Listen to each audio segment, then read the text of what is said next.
Welcome to the intersection of technology, cybersecurity, and society. Welcome to ITSP Magazine. Thank you for joining us for this conversation.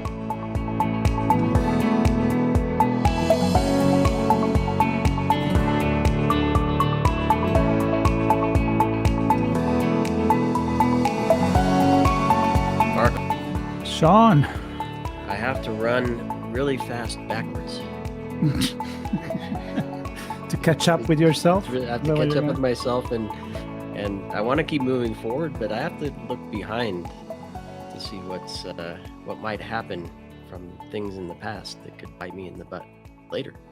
Yeah. And good lessons, usually. Good lessons. Is that hindsight 2020? While running a 440, I don't know what. I'm probably making no sense, but people listen to us. They know I make no sense anyway. It's not about us. It is not about us. It is not about us. But I was trying to have a little fun because there's something pending in our digital world that will have a big impact on society and business and our personal lives. And it's the wow factor of quantum computing and all that it can bring to do things that our human minds can't do on our own. And with that, there's some risk with cryptography that the cybersecurity industry has been talking about for a while, but I don't know that we have a real good, until now perhaps, a real good way to understand what the impact would be in a way that we can do something about it. And I'm thrilled today to have Clément on from SandboxAQ join us to talk a bit about what quantum computing and AI and those technologies together can kind of help us prepare for the future where quantum does exist. And we know the risks, and we can kind of run backwards really fast and get ahead of it. So before we get into the conversation, though, Clément, I want to give you a few moments to share a little bit about yourself for our audience, so they know who you are and some of the things you've done leading yourself to this point with SandboxAQ. Thanks, Sean. Thanks for having me. I'm very excited to be with you today. So I'm Clément Jeanjean. I lead commercial business globally for the cybersecurity division of SandboxAQ, which is called the QSG group. QSG stands for Quantum Security Group. I guess we'll talk a little bit about what SandboxAQ does, among other things, cryptography management, but also we have two other lines of businesses. And how I came here is it's been an entrepreneurial journey. I have a scientific background. I'm an engineer at the beginning, and I also took political sciences degree after engineering, and right after that I started creating technology companies in different fields, nothing related to quantum at the beginning. One of my most significant companies was a tech startup in the perfume industry, so quite far away from quantum physics. And one of them was CryptoSense. So I co-developed this cryptography management startup company based out of Europe that was acquired by SandboxAQ 8 months ago now. So this is how I joined the Sandbox journey. I was the COO of CryptoSense, mostly in charge of business development. So that's how I'm here today with you guys. Well, that's interesting. I'm not going to go in the first company, although I am kind of intrigued anyway. But there is so much to talk about this convergence of putting together, for me, like quantum and AI. I think we can write a book about it, maybe 3-7 books. So it's a big picture into the future, as Sean was making fun. Like, why are we doing it now when I don't think we have functional and commercial, definitely quantum computing going on. So what is the perspective that SandboxAQ is having in this big picture? Yeah, that's correct. So We have a pretty original positioning, I would say, at SandboxAQ, and AQ stands for AI and quantum, because the mission of the company is to exploit the new possibilities that quantum physics and AI offer to solve very difficult problems. And I said quantum physics, so it's not only quantum computers, it's really the low-level physics, the particle physics, combined with AI. And of course, quantum computing is part of the play. So we try to address three main industries and to really change the game in these three verticals. We have one division called simulation and optimization that looks at how this new computational power coming from AI and quantum computers, when they arrive, will be able to run algorithms that today we're not able to run, and how we can leverage this to reduce dramatically the time it takes to develop new drugs, and maybe cure diseases that we're not able to cure today. This industry requires a lot of investment. Developing a new drug, it costs between $1.5 and $2 billion. The failure rate is extremely high because you have to try a lot of things and just, many of them fail. And developing a new drug is very long. We're talking about years and years. So we want to try and improve that. We're not sure that we're gonna be able to do it, but the first results we have only after 1 year are very promising, and we're partnering with very prominent universities in the US and research centers around that. And they are already very impressed with the first results that we were able to put together with these algorithms. And that's even before quantum computing is generally available. So that's the first line of business, simulation and optimization. The second one is cybersecurity, so where I sit, where we help large organizations prepare for the migration to quantum-resistant cryptography. So as you said, quantum computers are going to create opportunities that we probably cannot imagine today, but they also create threats. One of the threats that they create is on the cryptography, let's say part of the cryptography that we've been using for a few decades now, which is the RSA cryptography. So when these computers are going to be available, when we will have fault-tolerant quantum computers, they can use an algorithm called the Shor's algorithm to break this cryptography. And this cryptography is used every day, everywhere. Everything digital uses this type of cryptography. So there's a need for a global upgrade, basically a global update. And regulators, standardization bodies like NIST have started looking at that years ago already. And this is what the cybersecurity division is going after. We are helping big companies, big organizations prepare for that migration. And this is happening now. And I guess we'll talk about that in a minute. That's the second division after simulation and optimization. And the third one is called quantum sensing. And here we develop hardware where we use quantum physics to create new sensing capabilities with two main applications. One is in healthcare, where we develop cardiac magneto sensing devices to improve the accuracy, to improve the speed at which you can run an analysis, on someone who's going through some heart event.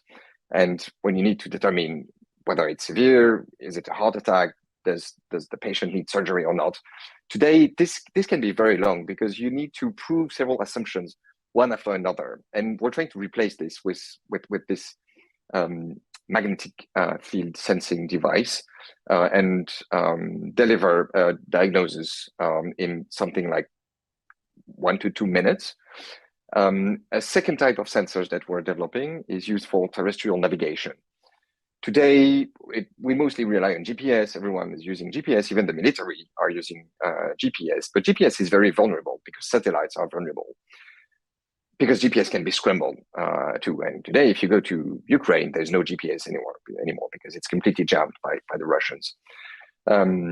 Moreover, GPS doesn't work under the sea. So for submarines, for instance, it doesn't work. And we're developing these terrestrial navigation devices based on quantum physics, so quantum sensors, to back up GPS or replace GPS in places where you cannot use it. So these are the three business units, the three big problems that we're tackling through simulation optimization, cybersecurity, and quantum sensing.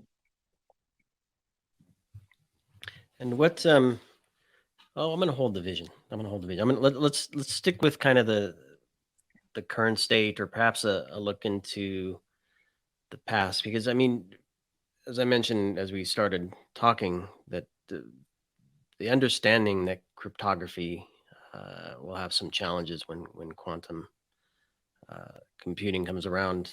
And forgive me for not knowing the complete difference between physics and computing, but we will face a situation where a good portion of our cryptography no longer stands up to the rigors that we expect it to.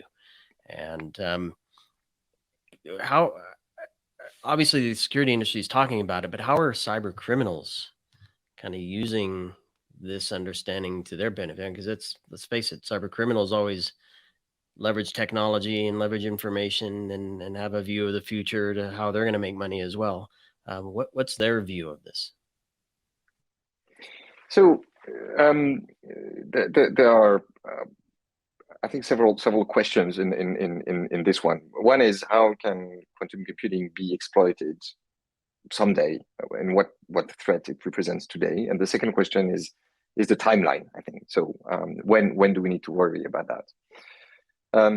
So as I said, it's well recognized that when these quantum computers are available, which is not a date that's identified, so we don't know when it's going to happen.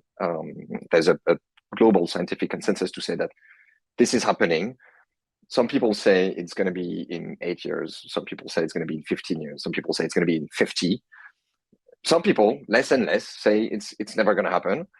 But there's a general consensus to say we're looking at something probably between 8 to 12 years before we have these fault-tolerant quantum computers. And that's based on the progress that have been made in recent years. So criminals, when these computers are available, they can break this RSA encryption, so they can access sensitive data. This is not the case today, but what they can start doing is harvest information, so harvest data by eavesdropping, like submarine cables, for instance.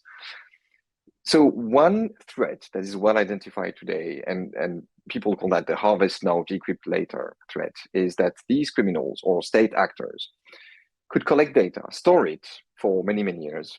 And of course, that means, they will target sensitive data, meaningful data like state secrets, or data that have a very long lifespan, like healthcare data or personal banking details, for instance. So these criminals, they could harvest the data now, store it, keep them in a data center, and then use a quantum computer in 8, 10, 15 years to decrypt that data and use the value that this data would still have. So not all the data, not all the sensitive data that we're dealing with today can be threatened by that, because some of the data in 15 years won't have any value anymore. But again, for the very sensitive, for the long-lasting sensitive data, for the state secrets, for industrial IP, for instance, or geological exploration for oil and gas companies, these data have 30, 40, 50 years of lifespan, and these are at risk. This is the main threat that's identified today. Another one that is not coming directly from attackers, but which is a risk that more and more corporations have identified, is that going through the migration will take time. And when I say time, it's not a couple of years or 3 years. It's generally admitted that for a big bank, the scale is something like 10 years. Because cryptography is everywhere in their IT. They have every possible IT system that have been, ever conceived and designed and produced on Earth. So it's very heterogeneous. And it's a topic that they have never really, needed to address or to manage before, because cryptography was just solid, was resistant. The keys were long enough. The algorithms are good today. Then they're not going to be broken next year, But the fact that cryptography is everywhere and that we have completely digitalized our economy by just spreading cryptography, in all big IT organizations, and with having cryptography coming from many, many different sources inside an IT, it makes it very difficult just to know what cryptography you have, where cryptography is, where cryptography comes from. So that migration is going to take 10 years. So if you think back, and Sean, you like to walk backwards, think back of this timeline story where we say quantum computers, fault-tolerant quantum computers, might be available in 8, 10, 12 years.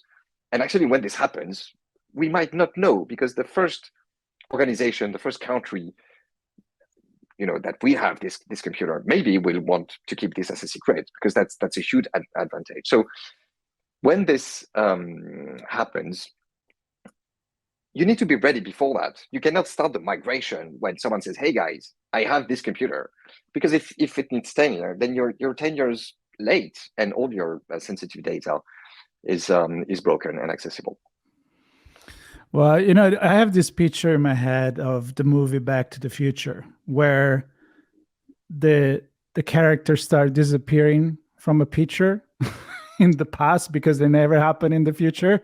So I have this really weird vision, but I think it's kind of helped me to get a picture of what we're talking about here. So talking about getting the picture, is there some kind of business, some verticals that are seeing what you're presenting because they embrace it, because they can project themselves into this future and realize that their data, I mean, you throw some example there, but maybe more specific, some other case scenarios, some verticals that are really receptive to this concept? Yeah, so the federal space, the public sector, is moving really fast, especially in the US, but also in the entire Western world, because regulators, governments have identified this, the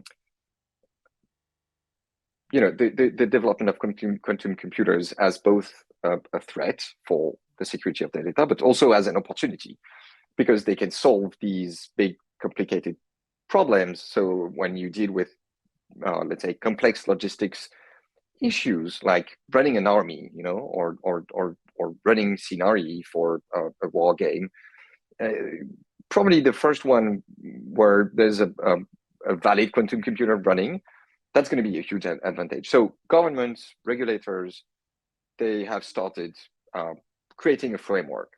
And in the US, there's been a White House memorandum. State agencies have to move forward. They have to start inventorying the cryptography they're using, building a plan for migration. So this is happening already now. That's the public sector. In the commercial world, financial services are probably the heaviest users of cryptography, which is good for us because that is what protects your access to your online banking application on your iPhone. So they have a lot of cryptography. And they have a lot of sensitive data, and of course they're managing your money and our money.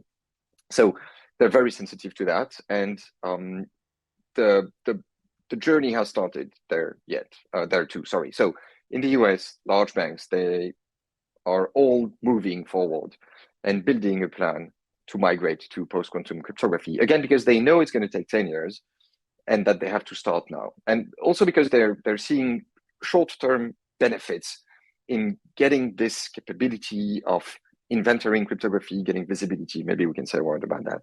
So financial services, clearly, healthcare industries are very interested in this. They're not as mature in the journey as the financial services.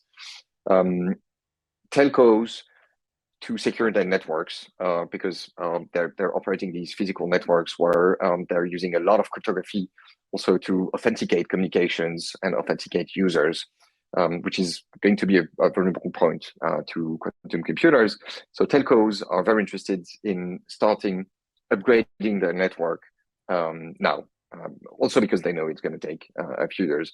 And then we're seeing a longer tail of other verticals where the maturity is starting, especially around OT or IoT, like the automotive business, because a car today is a big OT with 4 wheels, and a car, when you sell a car, it's going to be on the market or on the roads for maybe 15, 20 years.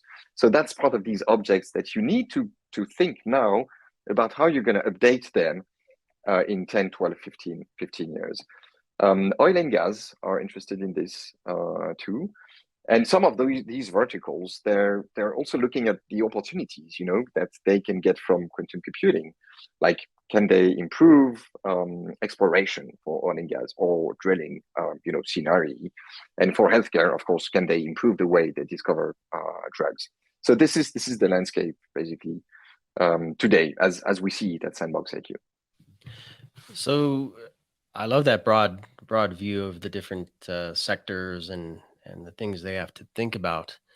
One thing that's coming to mind, I mean, I'm the ops guy generally. I everything looks like a project to me, with some timeline and some outcomes at the end. And what I'm trying to figure out here is, as the telcos and the oil and gas and automotive industries recognize they need to do something now, and we'll touch on why now they have to do something in a moment. But I guess what I'm wondering is, because SandboxAQ and the cybersecurity division is about managing cryptography. So my question immediately in my mind is, do they manage cryptography now? Is it just a free for all? What does that world look like? And then what does it need to shift and transition into to really get ahead of this? Yeah, so I think it's fair to, when you look at these organizations, it's fair to say that cryptography has been left behind in the entire digital transformation that we've seen in the last 5 to 10 years, which is adopting agility and what's called DevOps. When you merge basically development and operations, or you bring them very close together, so that you can deliver new features and new releases of your product really fast. Cryptography has been left behind that because it was not really needed. You didn't need to be agile with cryptography because, again, the keys were long enough, the algorithms were good. So one of the things we talk a lot about with our customers today is how we can bring cryptography to the agile era, because the way they're managing their IT is through more and more automations, more and more large databases, data lakes, solutions like software solutions integrated all together, so that you can deal with a massive amount of information, data, and make it actionable. Cryptography is not there yet. So customers, they use a lot of cryptography keys, they use certificates, they have some platforms to issue keys, to issue certificates, but a lot of the keys that they have come from different places, come from open source components, come from dependencies, vendor software, and that's the case for keys and certificates. So they don't really have the entire visibility on where these keys and certificates are coming from. Same with cryptographic operations. So every time one application encrypts data, decrypts data, signs an operation, every time someone authenticates, and by someone I mean it can be a human being, or it can be one application talking to another application. So every time there's cryptography coming into play, and that cryptography can come from many, many different places, again, in the organization. Today, they don't have that visibility, and this is what we're building with them. We are providing them with an enterprise software that connects, integrates with the other ones, and gives this visibility on what cryptography they have inside their IT today. And that's the first step. When you look at what NIST says, what Homeland Security recommends, what Gartner recommends in this migration towards modern cryptography management and quantum-ready cryptography, in the end, the first step is to build an inventory, which makes total sense. And there's nothing groundbreaking here, because you cannot change, you cannot manage what you don't know. So today, most of these organizations are lacking this visibility, this comprehensive visibility on cryptography that they have. And that's the first issue that we solve with them, providing visibility and observability. So I want to go back to, because I kind of always think about people That's what I do. I think about how people are going to digest this. And so one of the thing is to say, why now? And I know you already talked a little bit about this, but also thinking like, are other sector like cybersecurity in general, like, everybody now is talking artificial intelligence is going to resolve a lot of problem, also creating a lot of problem because the bad guys use it as well. So what I'm thinking of, like, do you see this to be a big shake to not just cryptography on its own, which is part of the big picture of cybersecurity, but is like a lot of the cybersecurity now going to become obsolete unless we do something right now? I don't know if it's a question that makes sense, but it's kind of in my head. No, it does make sense clearly. So quantum computers, for what we know, are good at solving specific problems. So you cannot ask everything to a quantum computer. So as far as we know, you will not have a super GPT-4, powered by a quantum computer that can break any security. Well, AI too is not general, right? So you can't ask anything. Yeah. So this problem around cryptography is the one that has been identified clearly because there's this algorithm that was discovered by a guy called Peter Shor in 1994 that allows to basically factor very large prime numbers, which is the big problem that existing computers cannot solve. Even if you were able to take all the computational power available on Earth today, breaking one of these algorithms would take thousands, if not more, of years. And this is what we call secure. It's not unbreakable, but with the existing means, it's going to take so much time to break that, God knows where we'll be in 5,000 years. And of course, the data doesn't have any value. So what the quantum computers allow to do is break this existing cryptography in a matter of maybe hours or maybe days, which of course makes them much more relevant.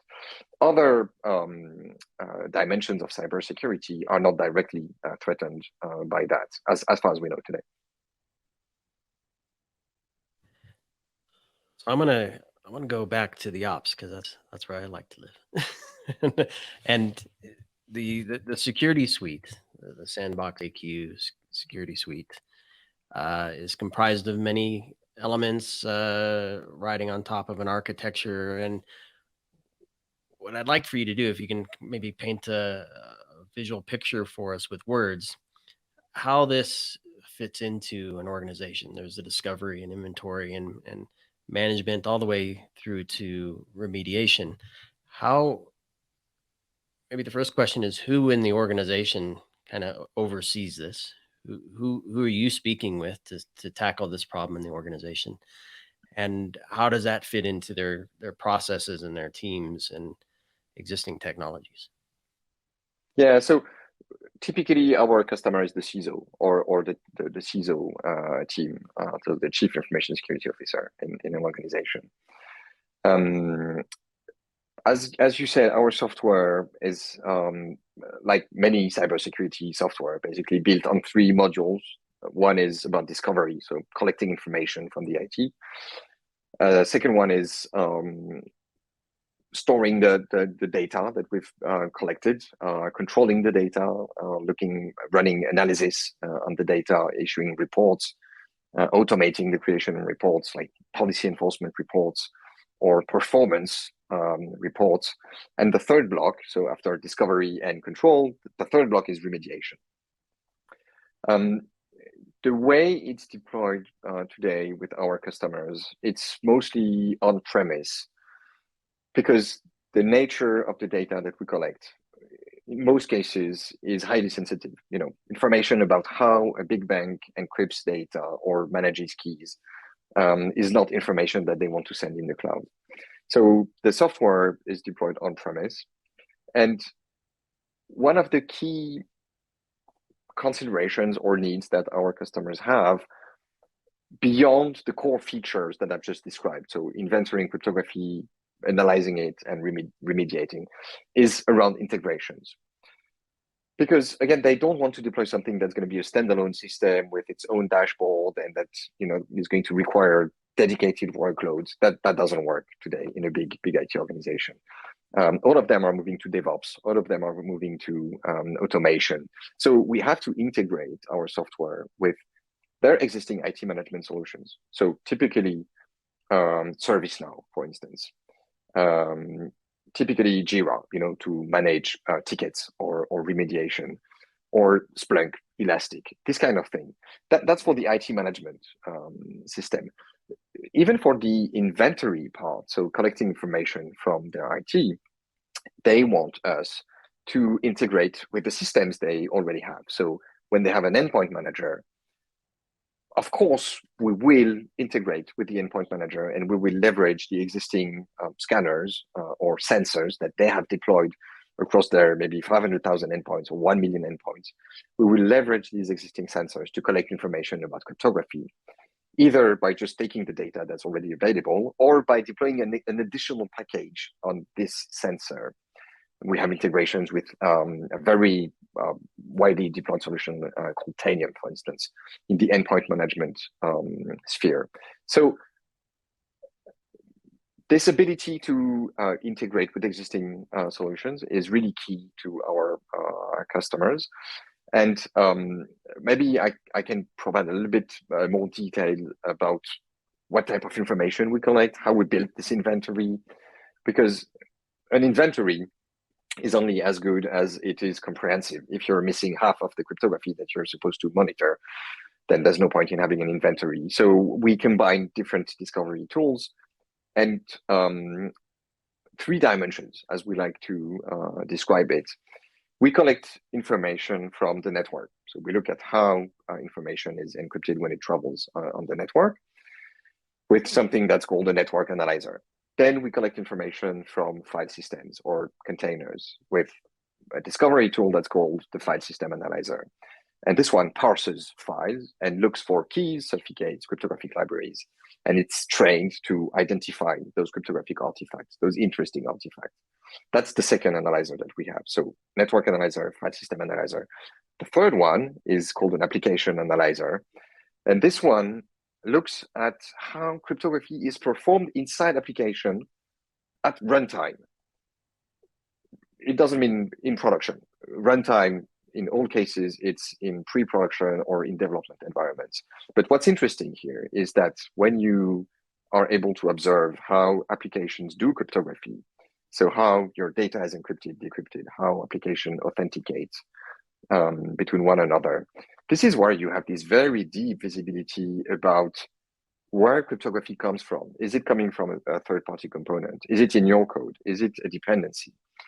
So by combining those 3 analyzers, network analyzer, file system analyzer, and application analyzer, that's what we call a 3-dimensional inventory, because you have a very flat and broad coverage across all file systems, if needed, and all your endpoints. And you have a very deep visibility inside where application comes from in your workloads. And that's very specific to the security suite at SandboxAQ. I love that. I can, granted, I saw some of the diagrams on your website, but I can totally picture what you just described, which is fantastic. And I know Marco probably wants to go, but I'm going to ask another question as well. Just because some of the things we talked about early on were the migration aspects of this. And we talked about needing to start now if you're gonna end up in the right place in time. So what does that migration look like from SandboxAQ's perspective? Where do our organizations usually start? I'm going to guess inventory, but kind of describe the flow and how that kind of plays out. Yeah, so clearly the priority today is to start with the inventory. So creating this capability. It's within large organizations, it's already a multi-year project. But of course, it doesn't make a lot of sense to create the inventory if you do not strategize the remediation behind that, because you have all these problems, and how are you going to solve them? So we have this remediation module that's available in preview for customers today, not for it's a general availability or deployment. What we're looking at here is not automating the remediation entirely, because our customers are not willing or not ready. Maybe someday they will be, but they're not ready to leave a software decide how this cryptographic operation would be replaced by another, using a different algorithm. So we rather talk about semi-automated remediation or suggested remediation, because there has to be today a human intervention, before they change the way that they use cryptography. We have several ways of doing that. We can, for instance, wrap an existing cryptographic operation with an additional layer of cryptography, with quantum-resistant cryptography, for instance. We can also envision to redirect calls that an application makes to its cryptographic library. So since we see these operations with our application analyzer, we can just see the call happening and redirect it to a library that would contain these quantum-resistant algorithms. These are just two examples among several ways that we have to remediate. But in terms of priority and timeline, our customers today are really focused on building the inventory and having this continuous monitoring. Because when we talk about an inventory, it's not just a one-off thing that you want to do, because of course, if you do an inventory, that's going to take quite some time. But the next month, your cryptography has changed. You have new keys, new certificates, new code that your developers have written. So you need to build this capability as a continuous monitoring and continuous inventory. Yeah, which continuous integration and delivery. Absolutely. Which, yeah. That's where it all boils down to, right? If you can't deliver stuff in an agile way, because you're stuck trying to figure out cryptography, you're kind of hosed. What do you think? Yeah, Marco? and Oh, so just to that point, because Yeah. that's straight to the point with our more mature customers, where they deploy our solution directly in their CI/CD toolchain, where they already have a series of tests like security, quality on the code, and the sandbox test becomes just one of them. And we both built the inventory of cryptography before the code goes in production, and we control the content of the inventory. And this brings me back to one thing I mentioned before, which are the short-term benefits of doing that now. If you're able to monitor your cryptography and control your cryptography today, you can solve issues that are much more painful now than the quantum threat and the migration itself. Things around compliance. So more and more, compliance standards include ways to encrypt data, ways to manage keys. It's very, very difficult, given the complexity, given the hybrid dimension of any IT system today. It's very difficult to demonstrate your compliance with these standards with Excel spreadsheets and manual processes. It just doesn't work anymore. It doesn't scale. So every existing process relying on this needs also an upgrade for cryptography. And several of our customers, including big customers today, they started the project with us, not because of the quantum threat, but because they had a compliance issue, or they had a policy enforcement issue. They have this security policy where there's an entire chapter about what cryptography they can use, what cryptography they cannot use. But then they rely on just manual reporting, from business owners, from teams, to make sure that the policy is enforced. Again, that doesn't scale. And we have big projects with big banks where we're covering several thousands of applications where they suspect very strongly that some of the cryptography inside some of these applications does not enforce the latest standard of cryptography that they want to see inside their applications and their workloads. So we're helping them solve this today in the CI/CD toolchain. And then the quantum threat,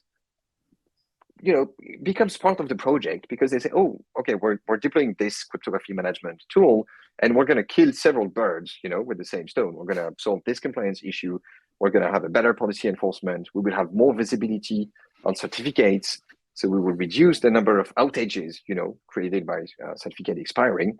And we are also paving the way for the quantum migration. Well, you kind of went where I was going to go. So the relationship with the public sector and also policy and regulation that, as we know, it drives many times cybersecurity. You do it because you have to do it.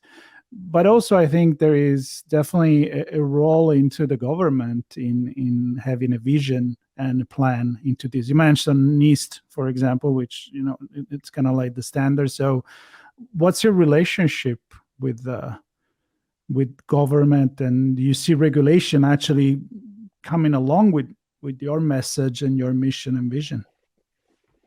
Yeah, so governments in, let's say, all developed countries have started looking at quantum and specifically the threat on cryptography, or are starting to look at that. And we have ongoing conversations with most of them because we're kind of, let's say, highly visible in that field. Naturally, SandboxAQ being a US company, there are a lot of discussions with federal agencies and the US government. Some contracts have even been made public at the beginning of this year. But also in the, let's say, US allied sphere, we're having a lot of conversations, both with government, with defense organization, with state agencies and regulators. And that's a very constructive process where we talk about what the technology can do, what it cannot do, how we've started these migration projects with our existing customers, because the regulators, they don't want to create something in the vacuum. So they look at how industrials who have started the journey are doing it, and that feeds the way they're thinking about the future regulation. We have been selected by NIST, so the US standardization body, to be part of their cybersecurity center of excellence with, I think, 15 other industrials, including Amazon, Samsung, very large companies, Microsoft, to work on what the migration framework should be. And so it's not about pushing our product and saying our solution is better than the other ones. We have competitors there too, and we're very happy to be in that group with them. It's really to build the new framework together, so to make sure that industrials will be able to migrate as smoothly as possible and in a meaningful way, and that we are solving the problem at the end. And that's something that we're very involved into this relationship with NIST. Yeah, and I think as we were talking about the software delivery model and life cycle, and when we talk about policy, first thing that comes to mind is SBOM, the software bill of materials. Another key piece, another important part of what government's looking at to help raise the security posture of all software components. Yeah, so clearly no lack of need and drive, and perhaps maybe some triggers coming soon to really enforce the need here. I want to start wrapping, and I know you have the security suite is out.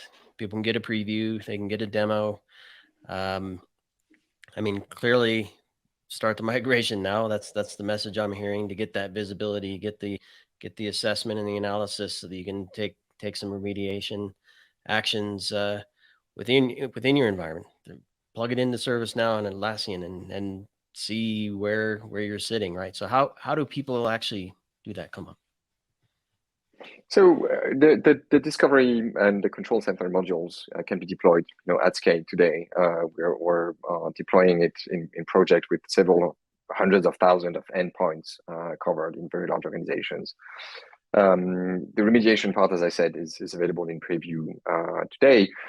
A very simple way to do that is to get in touch with us, start a discussion about what the problems are around cryptography. And it can be, I want to start this quantum migration now, or I want to understand, how to do it, where to start with, what do I need to prioritize, and we help organizations with these questions as well.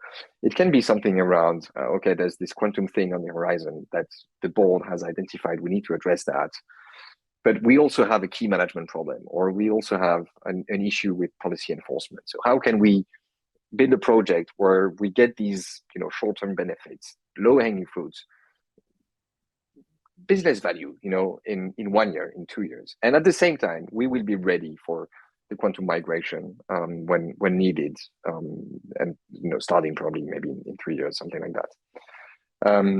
Usually we start with, again, a very standard enterprise software sales motion, where we deploy a proof of value, usually in a lab environment where the customer can test our product, make sure that the features actually deliver the value that we say it delivers. So we work a lot with the customers to understand their use cases. That's really key in the process, and what they expect in terms of business benefits. Once we've done that and we've proven the value, then we engage into a first deployment in production. And as with every deployment in production, it starts with a very limited perimeter, like a pilot, and then we scale with the ambition. All of our customers have the ambition to cover not 100% of their IT, because that doesn't make sense, but something like 80%, which is almost everything, apart from the exceptions or the non-sensitive data at all. Yeah. And when you do the proof of value, do you include some of the integrations as well to kind of show how it fits in? Yeah, that's one of the things we do. If the expected benefit is to make sure that the organization can create this additional control in their CI/CD toolchain, for instance, then clearly we will focus the POV, the proof of value, on the integration with their Jenkins pipeline, for instance, and make sure that we can have this loop back to the developers to fix non-compliant cryptography or cryptography that is a policy breach for the organization, and also build the inventory that would be needed for migration later on. I love it. Wow, a lot to think about. I know. Let's see, for once we think ahead. Really, that's right. Like, as human, we're not that good at doing that. We have to run backwards with looking back toward the problem, because I think, if, as with most things, cybersecurity, right? If you ask the question, if you get asked a question and the answer is I don't know, you're in trouble. So the first is having a clear view of what the situation is, so you can at least answer that, and how you choose to address whatever you uncover there is up for the business to decide based on their own situation. But and I don't know is not enough, in my opinion. So.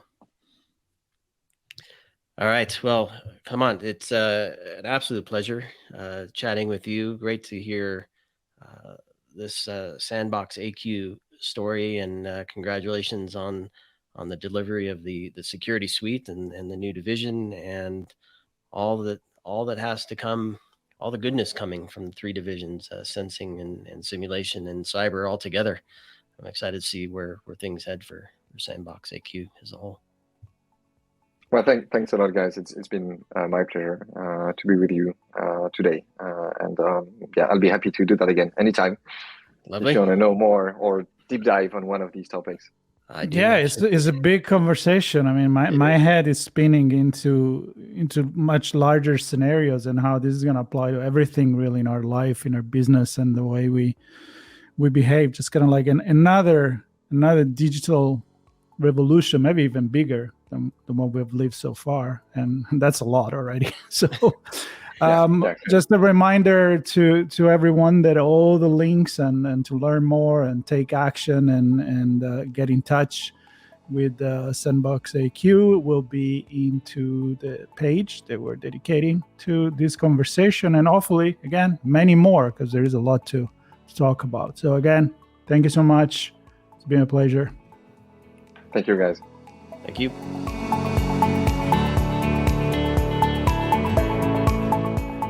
If you enjoyed this podcast, share ITSP Magazine with your friends, family, and colleagues. Thank you for listening.